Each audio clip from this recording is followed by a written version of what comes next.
Welcome to my top 10 games of the week for week 10, coming up on 100 games I'll have previewed this season, going through every single week and predicting winners, losers, and over under against the Vegas spread. If you like college football betting, if you like ESPN, if you like college football predictions, if you like trying to figure out what's going to happen each week and trying to know what's going to happen ahead of each week of college football, you want to watch this channel. You want to watch this video because I've been doing a great job this season predicting these games. ESPN is 69%. Nice. Picking against the games here, 62 and 90, picking against the win-losses. I'm right there behind them at 56 and 90, 62% picking against win-losses. Where I'm hanging my hat, picking against the over-under. 67 out of 90. I am 74% on the week, on the year, picking against the over-under. Last week I was 8 out of 10 and 8 out of 10 the week before that. So I'm on a hot streak right now. I have been all season, but I'm on a really hot streak right now. I would have been perfect last week if two of the games hadn't been pulled, ended up being even, exactly what Vegas was predicting. I never pick the exact even Vegas spread because almost always tends up being one or the other. If those games hadn't been even, I probably, because they were trending in the way that I predicted, they probably would end up being 10 out of 10 last week. So let's move right into it. As always, I will give you some general information on the matchup, when it is and where to watch. It's all going to be in Eastern times. Then I'll give you the Vegas spread. I'll give you the ESPN FPI prediction, who the percentage prediction for who they think is going to win this matchup. I'll give you a key player of the game, some general analysis. Try to keep it short. Try to keep these videos under 30 minutes at least, at most. And then I'll give you my prediction for the wins, losses, and against the over-under. So let's jump right into it. We're going to give you, of course, just teams that were on the outside this week. Tulsa at number 6, Cincinnati, a team that has struggled to win against bad AAC teams, Tulane and Navy, the last couple of weeks of the season so far, and could happen again here with Tulsa. They're going to have to see what happens if they can dominate, prove they deserve to be in that top 4. Main reason I think that they are not in the top 4 because they haven't dominated the last couple of weeks. Oklahoma State at Western Virginia. West Virginia team that pulled off a huge upset last week could happen again this week. And then 8-0 UTSA at UTEP, a UTSA team that was ranked in the AP poll, and they are no longer ranked by the CFP. So huge reversal of fortunes there by UTSA, which is proving why Conference USA is the worst conference in college football, because they just don't have any strength of schedule. But they're trying to prove that, if they can get a dominant win here against UTEP, maybe they can pique the eyes or pique the attention of the College Football Playoff Committee and get a chance to push in. And this is a big game for both programs as far as Conference USA goes. UTEP sitting at 6-2, UTSA at 8-0. Okay, here we go. Top 10 games of the week. Number 10, number 24, 7-1, San Diego State at 4-5, Hawaii. Hawaii, a team that can always upset a team's schedule, upset a team's expectations for the season. Already knocked off a California Mountain West team that was trying to push for something big this year and still has a chance to in Fresno State, one of Fresno State's only 2 losses. Hawaii and Oregon. That's it. Could Hawaii do it again this week? Well, they are not predicted to. They have a 7.5. San Diego State has a 7.5 advantage, according to Vegas, and ESPN is giving them a 69.4% chance of winning. However, if they're able to do it, it's going to be because of their key player here. He is their number one He has the most receiving yards on the team at 624 yards receiving and 3 touchdowns. But he is not, which is good yardage for a receiver. But he's not a receiver. He is a running back. It's Calvin Turner Jr. He is a running back for Hawaii. He has 624 yards receiving, 299 yards rushing, 7 touchdowns on the ground. But, the run game has not been as prolific here for Hawaii, but they are really hanging their hat here on their varied pass attack. Even though he's not necessarily being used as heavily in the run, he still has almost 300 yards rushing and 5.8 yards per carry in addition to his over 600 yards receiving. So if Hawaii is able to win this game, it's going to be because of stellar performances by their key players here, by Calvin Turner, by Cordero. If San Diego State hadn't lost last week to Fresno State, I think that Hawaii would have got the win here. It's at Hawaii. It's a difficult trip. You got the jet lag, got everything working against you trying to go up there and play on the island. So I think that Hawaii would have got the win. But San Diego State lost last week. They're going to have refocus, reanalyze. They're not going to be caught napping in this one. Also seeing a Hawaii team that they know is good, that beat a team that beat them last week. I think Fresno State does get the win in this one, but I think it's going to be closer than people predicting, under and the over-under. All right, number 9 here, number 19, 6-2 NC State at 3-5 Florida State. It'll be 4 p.m. Eastern Time on ACC Network. NC State is favored by 2.5 points and given a 66.8% chance of winning. Now, this isn't necessarily a big game for NC State. It's more of a big game for the ACC because Wake Forest, if they can go undefeated with a win again using a highly ranked NC State team to propel themselves, they might get a chance to slingshot themselves into the top 4 to get into the playoffs. But if NC State loses here to Florida State, a team that in their last 4 games is 3-4, even though on the season they're sitting here at 3-5, but 3-4 only with a loss to Clemson, then you could be looking at a potential situation here where Florida State upsets NC State. NC State drops out of the rankings or very low. That Wake Forest game ends up not counting so much for the win there. And even an undefeated Wake Forest gets locked out of the playoffs. So the ACC, if they want to get a team into the playoffs, needs NC State to win this one. It's going to be interesting to see if they can. The NC State quarterback will definitely have something to say about that. Leary here, who's thrown for over 2,000 yards, 21 touchdowns, only 2 interceptions, so a very accurate quarterback here, or at least doesn't make the big mistakes. Florida State, it's tough to go play at Florida State. It's a Florida State team that's on the rise, trending in the right direction.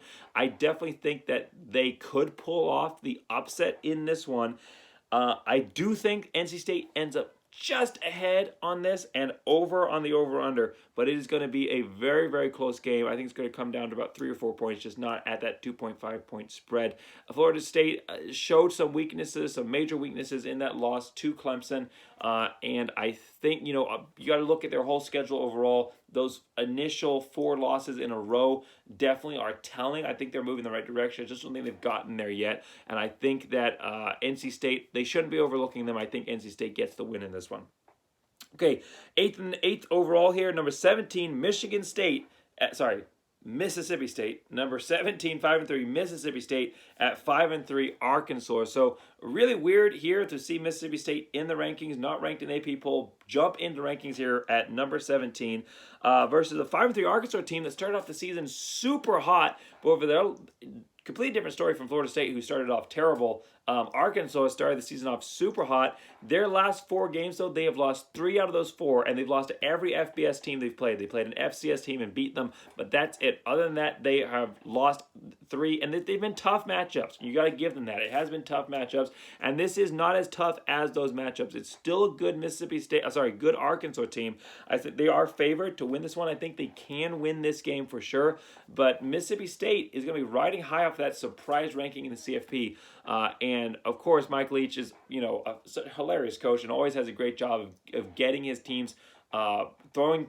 I'm not going to say necessarily that he does a good job of preparing his teams for all of their matchups. He's struggled so far this season and last year trying to adapt to the SEC. Once he gets himself settled there at Mississippi State, I think he'll definitely be able to start having the same type of success or level of success that he was seeing at Washington State. And upsetting a lot of these teams that you're not supposed to win here with Mississippi State, which we've seen some of those so far this season already. I think that we will see that, just not necessarily so yet this year, but Mississippi State will throw everything at you. Now, Arkansas, the big key for them here is going to be their quarterback here in Jefferson. Over 1,600 yards passing, 15 touchdowns, only 3 interceptions, over 400 yards rushing, 5 touchdowns, 5.2 yards per carry. He is the key for them here. Arkansas is favored by 5 points, given a 59.5% chance of winning. I do think that Arkansas upsets Mississippi State. I'm not giving them an upset alert here because they are the favorite team, but I do think they get the upset here, beat Mississippi State. Mississippi State, a team that I was surprised by this ranking. I don't think they deserve to be in the ranking. Arkansas, if they can beat them, with this committee, the way that they have placed teams and putting some emphasis on these head-to-heads, allowing 3 lost teams into the top 25 here, 2 3-loss teams here in Wisconsin and Mississippi State. I think that we could see an Arkansas team potentially jump in here in the 20 to 25 range, which would be big gain, big win for Arkansas program that has struggled over the last few seasons. So I'm calling Arkansas win over on the over-under. All right, number 7 here. Number 12, 7-1 Baylor at 3-5 TCU, 3:30 p.m. Eastern Time on Fox. Now, this is not a great TCU team, and in fact, they just decided to let their coach, who's been their coach for years and have built that program, Gary Patterson, they decided to let him go. So it's a TCU team that's not had a great couple of years, great few seasons, really, not trending the direction they need to. But this is one of the most historic rivalries in the country. These two teams are playing in their 110th game. The first recorded matchup was in 1899. So this is a rival, and they've played almost every year since then. Almost, not all of them, but almost every year since then. So this is a rivalry that is part of the fabric of college football, and it's always going to jump into my top 10 every single time when they play. And I think it is going to be a closer game than people are expecting. Baylor are favored by 6.5 points, given a 61.9% chance of winning. The key player of the game here is going to be the Baylor running back here in Smith, who's had over 800 yards rushing, 898 yards rushing, put him ninth in the nation, 11 touchdowns, put him 11th in the nation, and 7.2 yards per carry to put him ninth in the nation. So all of those factors combining together to make him one of the top running backs here in the country. He's going to be a big difference maker here for TCU, trying to overcome a loss that TCU, of course, taking the last game. TCU did win the last time that these two teams played. So this game, the last 6 games in the series here have been very, very close. So, and there's been some real knockouts, some real shootouts between these two teams. So we'll have to see what ends up happening with this one. I think Baylor will take the win in this one. I think that Baylor will end up with a nice victory. I think it's going to be closer early on than people think, with Baylor pulling out about a 10 or more point win here. So I'm calling over on the over-under with a Baylor win. But it's a great rivalry, 110th matchup, big moment for these two schools. All right, number 6 in the nation here, 7-1 SMU, deservedly out of the top 25. They have not played. They lost last week to Houston, and instead of moving SMU out of the rankings like they deserved, and not ranking Houston because they haven't played anybody besides SMU, the AP poll decided to keep both of them in the rankings, except that when San Diego State and Fresno State, two great teams in the country here who have a great record overall, played each other, and San Diego State lost, they knocked San Diego State out and moved Fresno State in. So the AP incredibly is showing that East Coast bias, but the CFP is not. For somehow, this is the first committee ever, they've been able to take their East Coast bias blinders off, and they're judging the teams purely on their on-field performance, actually watching these late-night games for the Mountain West. So incredible job on them. But this is a chance for SMU to prove to the committee that they made a mistake and that they deserve to be in the rankings if they can get a big win, and I don't mean big win that it's a big matchup here, because this is not a great Memphis team, but a large margin of victory win here against Memphis. It's going to be noon on ESPNU. SMU is favored by 5.5 points, given a 64.1% chance of winning. They have one of the top quarterbacks in the nation here. I really can't say his name, so I'm just going to say his first name, Tanner. But he has over 2,600 yards passing, 32 touchdowns, 8 interceptions. Now, that is against nobody's terrible competition, but even throwing against nobody's, that's a lot of yardage. So I think that SMU does win this game, and I think it will be by a large margin. We'll see, depending on who gets knocked out, if they jump into the conversation here for the top 25 of the CFP. All right, moving on to we're into the top 5 now. Top 5 games of the week. Boop, boop, ba-doop, ba-doop. Oh man, that was terrible. I thought that sounded way cooler in my head. Unfortunately, I edit my videos and everything, or I do some kind of epic noise over that. Anyhow, forget that you heard that. Forget that you heard that. We'll see if my Jedi training has worked.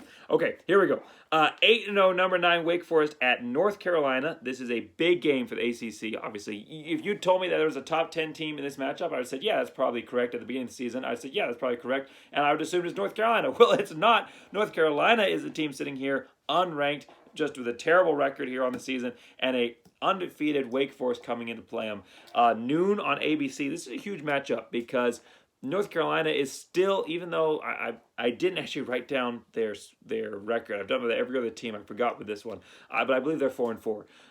So they're regardless, they're not having a great year. They've lost some big games. They lost to Georgia Tech of all people. So this is not a great I'm not gonna say it's not a great North Carolina team. I think they're being inconsistent again. Mac Brown is just having another one of those years where he just doesn't win the games that he's supposed to win. He's kind of harboring it. So Wake Forest and North Carolina is a big matchup here because Wake Forest is the last legitimate contender that the ACC has to get a team into the playoffs. And they have to go undefeated. And this is one of the last major hurdles. This one and NC State are probably the two biggest hurdles. Obviously, they still have to play Clemson, but there's some major hurdles in their way, and North Carolina is still a major hurdle. They still have one of the top quarterbacks in the nation here. It's the SHs versus the SHs. Both quarterbacks for Wake Forest and North Carolina have the same first and last initials in Sam Howell, and I actually don't know what the Wake Forest first name is. But his last name is Hartman, so S Hartman and S Howell here. North Carolina is actually favored in this one by 2.5 points and given a 54.9% chance of winning. S Hartman versus S Howell here. This is a big matchup of two good quarterbacks here for the ACC. Sam Howell not having the season I thought he would, but I still think that he has the raw talent that can be built upon to be a great quarterback. He 2,192 yards passing for Sam Howell, 19 touchdowns, 7 interceptions though. That's really what's been killing him. Is making those key mistakes and not necessarily stepping up and leading this team like he should. And then Hartman here, 2,475 yards passing, 24 touchdowns and 3 interceptions. So a really two different tales. A quarterback who nobody expected to be this good, having an amazing season in Hartman. A quarterback that most people were predicting to be one of the best quarterbacks in the ACC, taking a step back in Howell. So can Howell take a step forward? Can North Carolina lead this? Can Sam Howell lead this North Carolina team to a victory in this one? I think that they can. I think that Wake Forest is riding high right now. I think that they are coming in potentially with a little overconfident, if that's possible. But I do think that Wake Forest is the lesser team in this one, even though they're undefeated. They really haven't played anyone. I was surprised to see them ranked this high by the committee coming in. They are about to play people. Like I said, North Carolina, NC State, and Clemson are the meat of their schedule that they're going to have to play here down the stretch. But they haven't really played anyone so far. So I think that 8-0 record is a little bit deceiving. So I think North Carolina is going to be able to pull it out. Even when they're not having great seasons, North Carolina here, under Mac Brown, is able to pull out the upsets and get those big wins for North Carolina to keep him around for this program. He did the same thing at Texas. He'd occasionally get a big win, even though overall the record wouldn't be that great. So I think that North Carolina does get the win. I'm calling over on the over-under. But I do think that it's going to be, it could go either way, but I think North Carolina is going to end up being the better team in this one and completely sink at this point any chance of the ACC getting into the playoffs, unfortunately, for that conference. All right, into the top 5 here, and I will pause to drink out of my Boise State cup here momentarily. Because in the 4th game overall is Boise State versus Fresno State here. All right, 4-4 Boise State, who is only 23 points off. That's their total margin of defeat from an undefeated record. If you take the loss to Nevada, that 10-point loss, they're only 13 points off from a 7-1 record. So this is a Boise State team that has just barely lost a few of those, and I think that is emblematic of a fresh, brand new coaching staff. A couple guys moving, offensive and defensive coordinator, moving up from the FCS, and a brand new, never been a head coach before in Andy Avalos. So I think that's all emblematic of that, and will continue to improve. But this is a Boise State team that's better than that 4-4 record, coming up against a good Fresno State team here, ranked number 23 in the nation, and the front runner to get that Group of 5 New Year's Six bowl bid if Cincinnati is able to jump into the playoffs. So this is the battle for the milk can. This is a big rivalry. Boise State and Fresno State have played this rivalry 22 times so far, 15-7. Boise State holding the record there at 15-7 so far. But they are, over the last 7 matchups, Boise State, it's been a lot closer. Boise State's only won 4 of the last 7. They're 4-3. And 3 of those games, of the last 7, were in the Mountain West Championship game. So these are two teams that are traditionally at the top of their divisions for the Mountain West. It's going to be, and Fresno State holds the win for the last time that Boise State and Fresno State played. I did a full preview of this video, so I'm not going to go too long on this, and you will need to watch that video, my preview video, if you want my win prediction and my over-under for the Boise State versus Fresno State game. But I will give you my key players for this. It's going to be Hank Bachmeier versus Haener, the quarterback for Fresno State here, and the quarterback for Boise State, and Bachmeier for Boise and Haener for Fresno. 2 of the top quarterbacks in the conference, no doubt.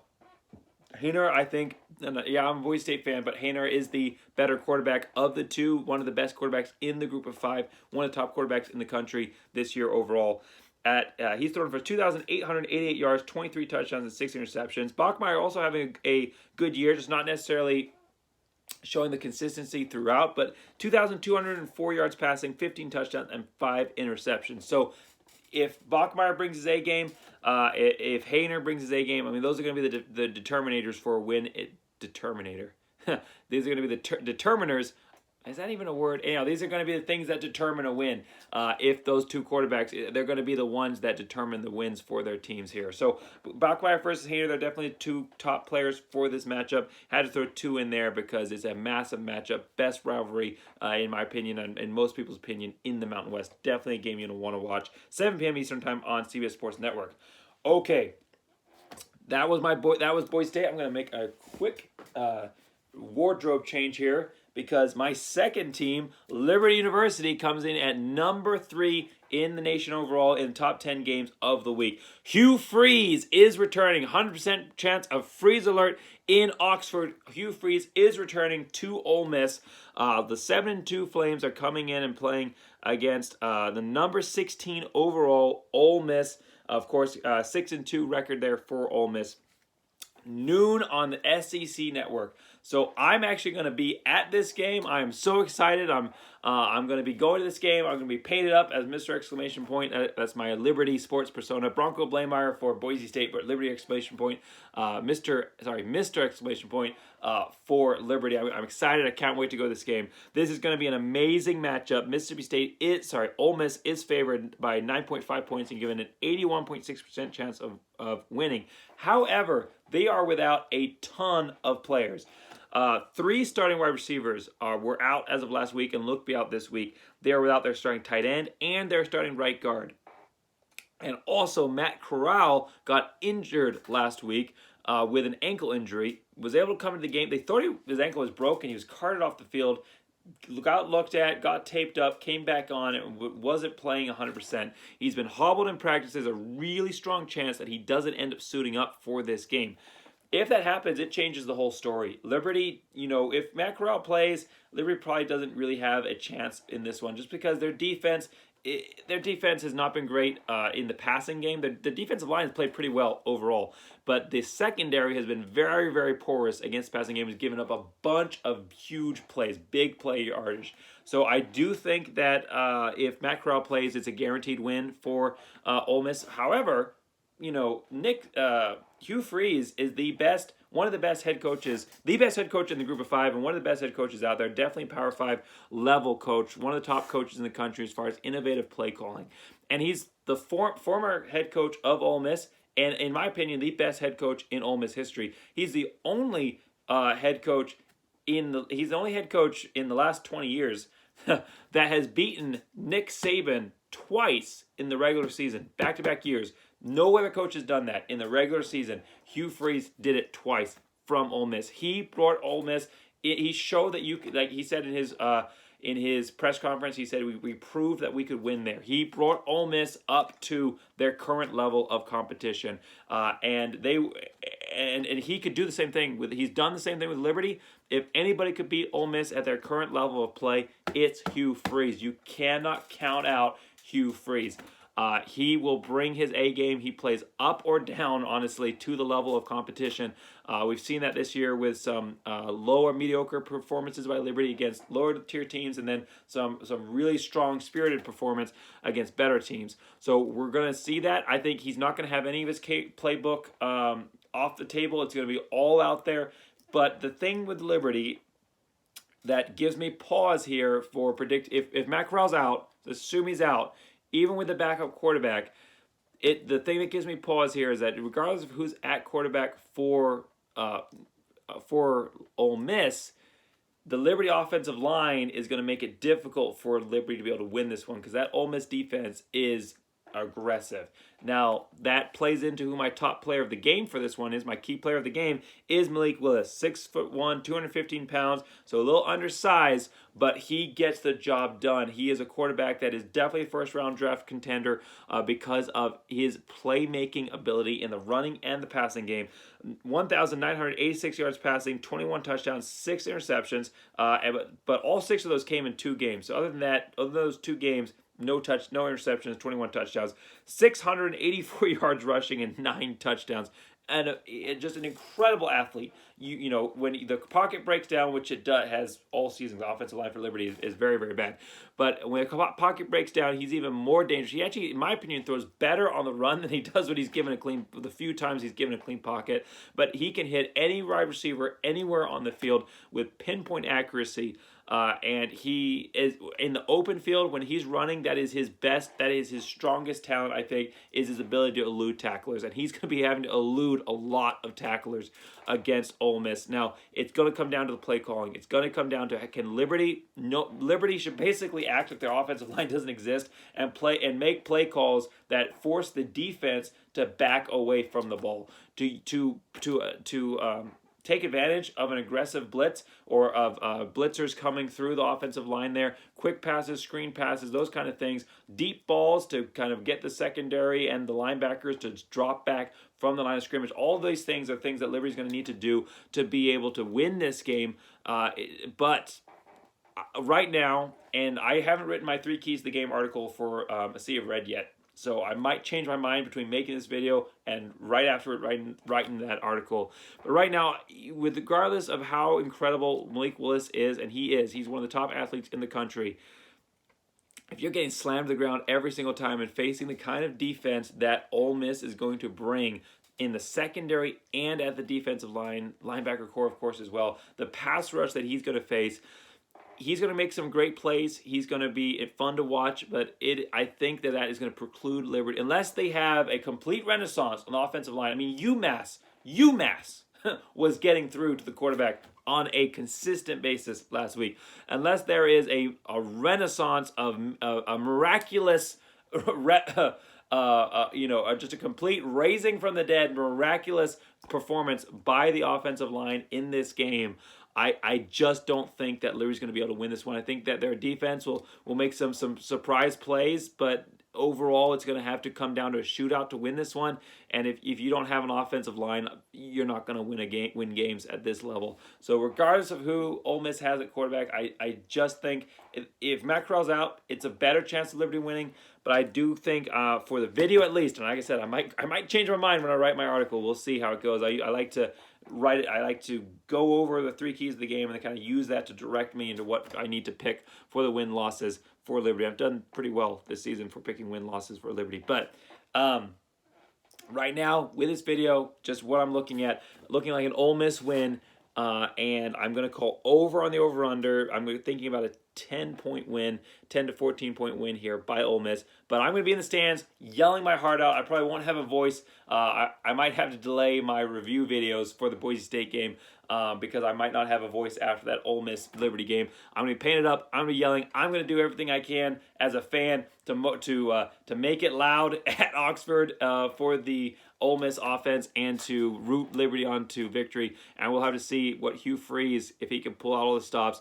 If any coach can win it, it's him. I trust Hugh Freeze in this one. However, I don't trust the Liberty offensive line, and that's the main issue. All right, I know I spent a lot of time talking about Liberty versus Ole Miss in this one, but that's because I don't get a chance to talk about a lot of them in my videos. Okay, Number two, here we are. We're almost done, and I know I'm pushing 20 minutes, so I'm really trying to hurry this up. Number 2, so I said I got a connection to the top 4 teams. Well, Boise State and Liberty. Boise State and Liberty are my 2 teams here. This 3rd team is not a team that I'm a fan of, but is a team that I'm following because there's somebody on that team who I'm a fan of or associated with that team, and it's Brian Harsin, the former Boise State head coach. Top 2 game here, second game, top 2 game of the week here is number 13, 6-2 Auburn at number 14, 6-2 Texas A&M, 3:30 p.m. Eastern Time on CBS.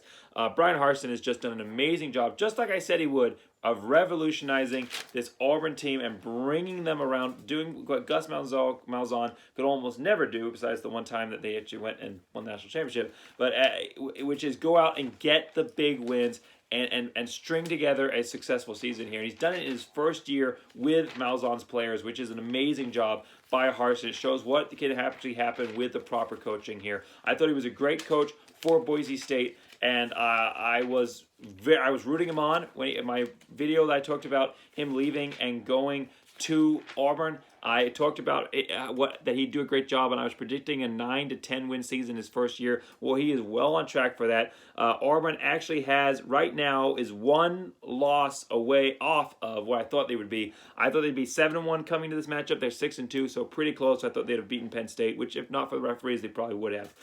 So this is a Auburn team that is very, very good. As a very tough stretch the rest of the way here.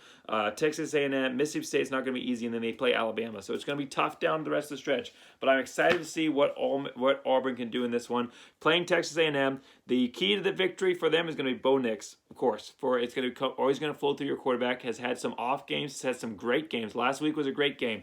I've had Auburn in most of my top 10 videos, and in most of these big matchups, I've said, besides the earlier ones, Penn State and that kind of thing, but like last week, I had them playing Ole Miss, and I was saying I just don't think that they're going to be able to win it because Bo Nix hasn't shown me that he's the quarterback that's going to be able to play at an elite level to go out and win these games, to be able to win this kind of against a top tier opponent like Ole Miss. It helped that that Ole Miss's quarterback got knocked out of the game there.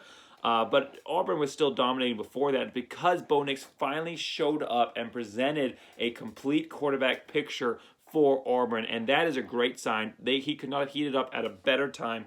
Auburn coming in here against Texas A&M, a tough place to go and play at Texas A&M, home of the famous 12th man. But the quarterback who has had some struggles, but I think is moving in the right direction, Brian Harsin, a coach who does an incredible job of developing quarterbacks, former offensive coordinator, and I believe he was a former quarterbacks coach as well. It shows in his way that he's able to develop and mentor these young men. So I think Auburn does get the win. They're not favored to. Texas A&M is favored by 4.5 points and given a 62.7% chance of winning. However, I think Auburn gets the win in this one. I really flip-flop back and forth between the over-under on this one, but I'm going to go with under on this. My only under of the week, I believe. Actually, I have my first game was an under. But I'm calling under on this one. I think it's going to come down to somewhere between 1 and 3 points, maybe 4 points. And I hope I'm not wrong. I could definitely see it going more than that, but I think this is going to be a really, really close game. Come down, a shootout just like the Auburn versus... I was thinking of Ole Miss versus Arkansas. Anyhow, it's going to be a shootout like a bunch of these SEC games have been, and we'll have to see what happens here if Bo Nix continues to show that development that he showed last week. Okay, top game of the week. I forgot to take my headgear off here. So top game of the week, and I'm going to make one more. Wardrobe change here. Let's go Falcons! All right, Air Force, my third team, so Boise State, Liberty, and Air Force. Those are my three football teams here. And Air Force versus Army. Beat Army. This is the top game of the week. This is a major rivalry. Always is. Air Force versus Army. Air Force owns this rivalry. They crushed Army 37-13 all time. Just an amazing job of beating them. Of course, Army did win the last time. A very disappointing game, 2020, 10-7. But I was actually at the last game that Air Force won in this Army versus Air Force rivalry in 2019. I was actually at that game. I don't get to go to a lot of football games, but I was at that game. It was an incredible win there by Air Force. So this is an Air Force team that's good. They have a win over my Boise State Broncos. Always a tough one to watch Boise State and Air Force play. Always going to be kind of a lose-lose situation there for me.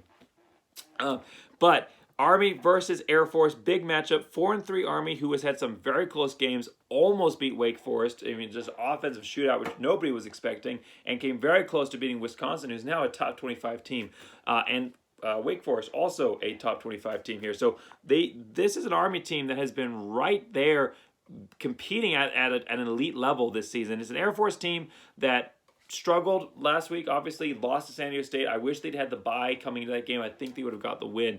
Army is favored by ESPN, but Air Force is favored by Vegas. So that's an interesting stat there. It's 11:30 a.m. on CBS. Air Force is favored by 2.5 points by Vegas, and Army is given a 65.8% chance of winning according to ESPN. What it's going to come down to is going to come down to unique talents on these rosters that you don't usually see on academy teams. That is saying a wide receiver for Army in Isaiah Alston, 216 yards receiving, 3 receiving touchdowns, and he doesn't rush the ball. He's a true receiver for Army. And you don't see top elite receivers come to Army, but this guy is an amazing receiver. He had one of the craziest catches I've seen all year last week, one-handed catch against Wake Forest in the end zone. So that when I talk about unique talent that it doesn't usually come to these schools, a guy that can actually catch the football going to Army. Well, let's talk about another guy who can actually throw the football going to Air Force. Where is this? Where is this coming from? Hezek Daniels, and I know he didn't throw the ball great last week, but he also got injured, so I think that played into it. But Hezek Daniels, 262 yards passing and 2 touchdowns. He also has rushed for 575 yards and 9 touchdowns. So, of course, option offense, you're going to be rushing the ball as well. But the big thing here is that he's not just rushed for 500 yards, he's also thrown for 500 yards. Air Force has that component in their arsenal. So, who's going to win this game? This is the Commanders-in-Chief trophy on the line. Air Force has already beat Navy. If they beat Army, they will get the Commanders-in-Chief's trophy and bring it home this year. So, this is a major, major game for Air Force, obviously. It's also a major game for Army. If Army can beat Air Force, then at the end of the year, beat Navy, they'll get the trophy. So both teams are fully in competition for this Commanders-in-Chief's trophy right now. Army is the team that has honestly looked better the last couple of weeks. Yes, 2 losses, but 2 losses to good, now top 25 programs that they were very close in all the way. Air Force is a team that hasn't looked as great. Of course, lost to San Diego State, beat Boise State, but even when they beat Boise State, they really needed the referees to actually get that win. Unbiased perspective there. Obviously, I'm as close to unbiased as you're going to get in this because I'm a Boise State fan, but I also like Air Force. I'm also an Air Force fan, even though Boise State comes first. There were definitely referee decisions in that one that influenced that game for Air Force. And I talked about them in length. I'm not going to talk about them in this video. But it's facts that Air Force won that game because one of the main reasons they won it was because of referees. So the main point is that they were close to 2 losses in a row there. And it's not a great Boise State team necessarily this year. Like I said, they've been close to greatness, but it's a team that Air Force, I think, should have played better against than they did, and Boise State exposed some weaknesses there. So the main question here is who's going to win this game? Who's going to win it, Army or Air Force? Top game of the week. Battery's dying. Top game of the week. Who's going to win this matchup? Even though Army has looked the better team the last couple of weeks, Air Force brings so many weapons to this table, to this competition. Their ability to run the game, their ability to ability to run the ball, ability to throw the ball. When both these teams are competing at the top of their game, which is what we're going to see in this matchup. Neither of these teams are going to be sleeping on each other. They both are coming off a bye, so they're going to be coming in at full force against each other. Both teams are going to have time to rest players and get players off the injury list. And it was said that both starting quarterbacks for both teams were ready to play this week, or practicing at least. So they should be coming in healthy and ready to play. When that happens, when both teams are at the top of their game, I think Air Force is the team that has more weapons, that has more ways that they can get the ball downfield. And their defenses for both these programs, I think, are comparable. The weapons that Air Force presents, I think, is going to give them the edge in this matchup. I expect it to be extremely close, but I do think it's going to come down to about 3 points, not 2.5. So I'm going to call over on the over-under, but I think Air Force is going to get the win in this one. Air Force going to get out there, going to crush Army. Good luck all the way. It's great to see my top 3 schools in the top 4 for top 10 games of the week. I'm upset that the Liberty game is at noon Eastern time. It's going to be 11 a.m. my time because I'm going to be in the stands during the Air Force Army game. So I'm going to have that game on my phone while I'm also rooting on Liberty. Obviously, the game in front of me is going to be the main priority, but I'll definitely record that game and make sure I watch it. Any other weekend, I'd have both games up on the TV. So picked a bad time to actually go to the game, but I didn't because it's the best matchup of the year for Liberty. But this is a huge matchup for Air Force. It's a huge matchup for Liberty, and it's a huge matchup for Boise State. Hopefully all 3 of my schools, who none of them are favored coming in, at least not by ESPN, hopefully all 3 of my schools can get massive upsets. I may not be predicting upsets for all of them, but I'm going to be rooting on for all of them. Hopefully it's a good week all around for all 3 of my schools. So thank you as always, please make sure that you like and subscribe if you haven't. And we're going to get to a 3-part here. We're going to say, go Air Force, go Flames, and go Big Blue.